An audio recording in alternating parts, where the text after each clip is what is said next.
আসসালামু আলাইকুম মামা। ওয়ালাইকুম আসসালাম ভাই। কেমন আছো? ভাই বিরাট ভালো নাই। কে? আর দেশে দাম তোর দেশে অশৃঙ্খলা ভরা, মানুষের শান্তি নাই, দেশ একটা বগর সকল লাগিয়ে দিয়েছে।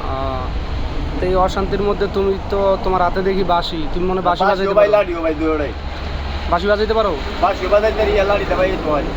আচ্ছা তাহলে একটা বাঁশি বাজায় শোনাও তো, সুন্দর করে শোনাও। হ্যাঁ, তোমার একটা সাইডে দিব, মানুষে দেখবো। আচ্ছা বাঁশি সুন্দর সুন্দর সুন্দর আমার জীবন আমি কইতে তাও না ভাই, ও সুন্দরের রাস্তা আমি। আচ্ছা ঠিক আছে, এটা ইউটিউবে সাইডে দিব, দাও। ইউটিউবে ছাড়লে আমি কইতে না, তো আমি সত্যি একটু কম দিই। আচ্ছা ঠিক আছে, অস্থির করে বাজাও।